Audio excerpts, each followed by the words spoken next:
एक समय पहले एक पुराना घर था। उस घर की चौकीदारी अंजया नामक एक बूढ़ा आदमी करता था। अंजया अपने पोती शिरीषा के साथ रहता था।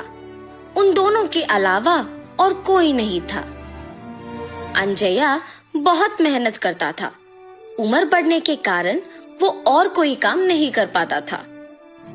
लेकिन उस गांव के लोग अंजया के चौकीदारी के बारे में अजीब तरह की बातें करते थे।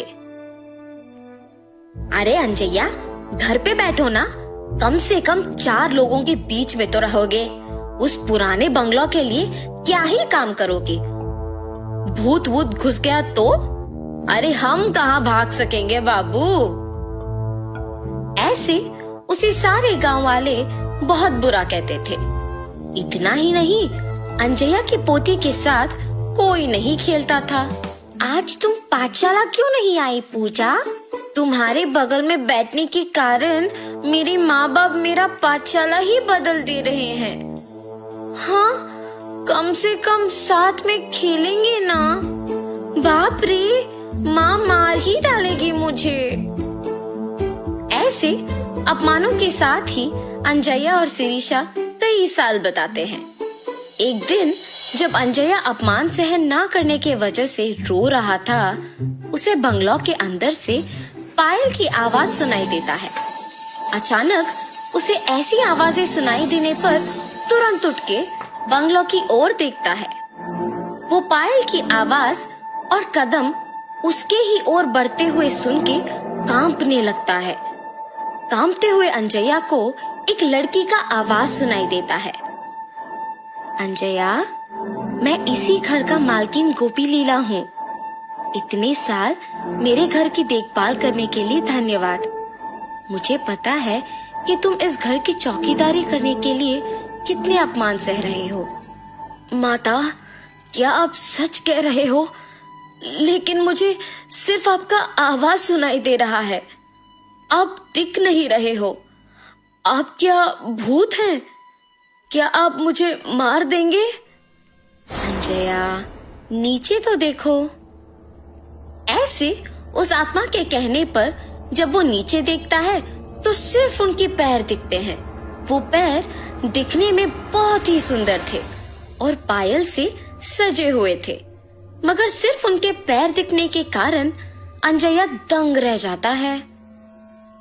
डरो मत, मैं तुम्हें कुछ नहीं करूंगी। अच्छे लोगों को अच्छा करूंगी और बुरे वालों को सबक सिखाऊंगी। तुम दुखी हो, इसीलिए तुम्हारी मदद करने आई हूँ। उसकी बातें सुनकर डर के मारे अंजया कहता है, माता, पहले से ही गांव में सारे लोग यही सोच रहे हैं कि हम में भूत घुसा है। लगता है कि आप वो बात सच करने वाली है। हमें आपकी सहायता की कोई जरूरत नहीं है। कृपया मुझे छोड़ दीजिए। ये कह के रोता है। जब वो आत्मा कहती है, ठीक है, मैं अपने पायल यहीं पे छोड़ रही हूँ। ये अपने पोती को बांधो, सब अच्छा ही होगा। मेरे घर के लिए तुमने आज तक इतना काम किया है, उसके लिए बस ये छोटा सा तोहफा समझो। ये पायल बांध के जो भी मांगोगे वो पूरा हो जाएगा। भूलना मत। अपने पोती के साथ अब से खुश रहोगे। अब से यहाँ आके काम करने की जरूरत नहीं पड़ेगी तुम्हें। ऐसे उन पायल को वहां छोड़ के गायब हो जाती है।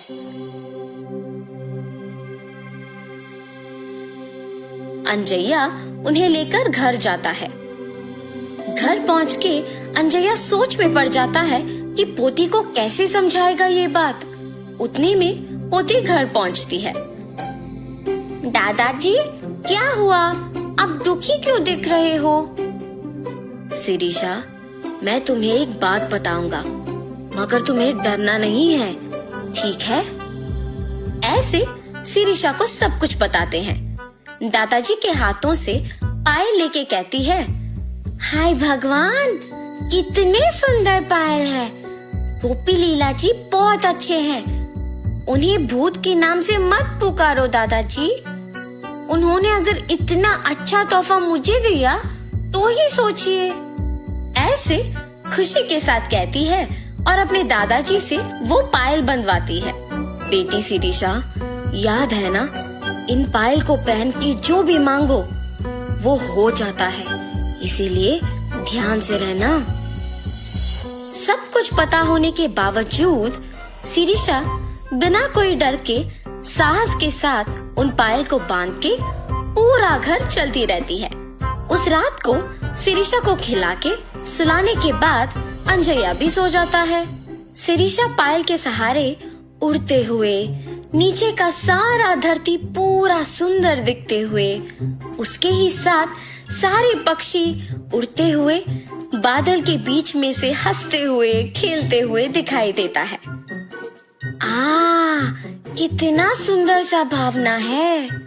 ऐसे सोचती ही है कि उतने में उसे गोपी लीला उसके ही जैसे पायल बांध के घर में दौड़ना दिख जाता है। गोपी लीला अपने पायल को छू के कुछ सोचती है और आंख खोलते ही उसके सामने एक बड़ा सा हाथी होता है। उस पे बैठ के उसके साथ कुछ बच्चों को भी बिठा के सैर करती है। शिरीषा इस सब का यकीन नहीं कर पाती है। अचानक जाग उठती है। ये सब मेरा सपना था। हाँ माँ, सच मान के डर गई। शिरीषा की बातें सुन के अंजया भी उठता है और तब जान पाता है कि क्या हुआ। ये सच है बेटी, वो पायल वाकई ही शक्तिशाली है। हमारे जीवन को बदलने के लिए, इतने साल के हमारे काम के लिए कृतज्ञ होके गोपी लीला जी ने इसे तोहफा के रूप में हमें दिया। अब ये तुम्हारे हाथों में है। तुम्हें जो मांगना है मांगो, लेकिन बुरा नाम मत लाना बस। अब सो जाओ बेटी, बहुत देर हो रहा है। अपने दादू के बताए बातों को ध्यान में रख के सो जाती है। अगले दिन पूरा गांव अकेले घूम के घर आती है। दादाजी, मेरा एक विचार है, क्यों ना हम इन पायल का उपयोग करके गांव के सारे मुश्किलों को दूर करें। तब हमारा गांव भी विकास पाएगा और उसी के साथ हमारा नाम भी। तब हम चारों में इज्जत से जी पाएंगे। ऐसे एक विचार के साथ शिरीषा उन पायल का उपयोग करना शुरू करती है। जैसे जैसे साल बीते वैसे वैसे वो उस गांव को एक शहर बना पाती है। एक समय में गांव का भला बुरा गोपी लीला ही देखती थी, मगर उनके चलने के बाद उन्हीं के दिए हुए पायल के सहारे शिरीषा उनकी आत्मा को शांति दिलाने के लिए उनके सारे ख्वाहिशों को पूरा करती है। इतना ही नहीं, अंजया के परिवार के सारे मुसीबतों को दूर करके शिरीषा के वचन के अनुसार ही सभी के समान जीते हैं।